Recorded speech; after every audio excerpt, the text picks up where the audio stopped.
I visited our courageous wounded warriors at Walter Reed. I've traveled to Dover to meet the flag-draped caskets of 18 Americans returning home to their final resting place. I see firsthand the terrible wages of war. When President Obama spoke regarding the seeing war firsthand, he's seen, even at best, still a sanitized version. What I saw firsthand in Afghanistan was that we're making a lot of enemies over there using the tactics we've been using. More troops isn't going to make a difference. We need a new strategy that is more inclusive to the Afghan people and not just killing and capturing people that don't like America.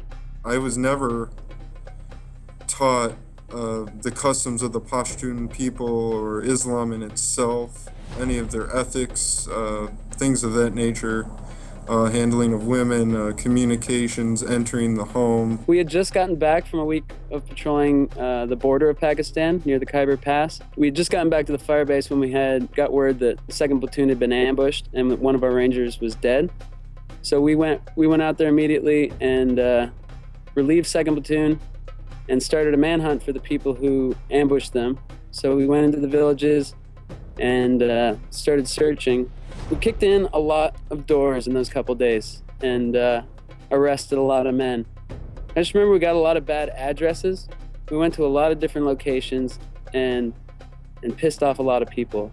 I remember that when we were arresting these people, the children would come outside, the women and children would come outside and they would be bawling for us not to take their men away. And we were so angry that a lot of the prisoners were mistreated even before they made it back to base. We got a bunch of people and we brought them back. But the guy who was killed, our soldier who was shot, turned out to be Pat Tillman. And it turned out to be friendly fire. So everything about that mission was terrible. The reasons for it and how it went down, it was a clusterfuck, just like it usually is. My own personal story with mishandling of the local population was a man who was later released. He was accused of killing one of our informants there that was under the Special Operations Command at Chapman Air Base. Upon that, for a duration of a week, he was denied food, water, and sleep, and they were given direct orders by a civilian element within the chain of command to rough this guy up, do mock executions and things of that nature. When I was in Afghanistan, I saw things like Afghan National Army soldiers without proper footwear, sandals instead of boots. They ride around in unarmored vehicles. I keep hearing people say, we need to get over there so we can train.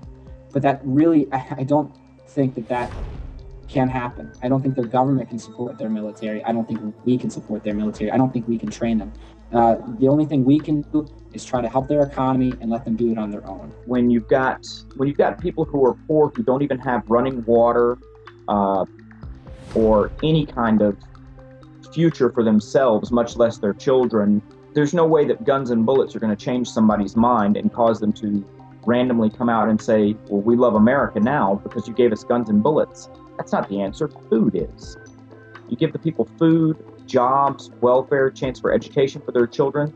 That's how you stop extremism, not with bullets and troops. I think Mr. President, you have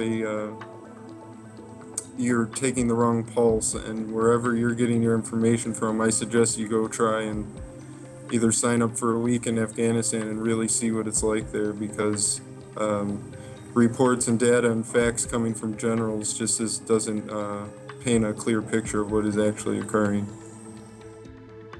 Tell Congress to vote no on any spending bill that would send more troops into Afghanistan. Sign the petition at rethinkafghanistan.com.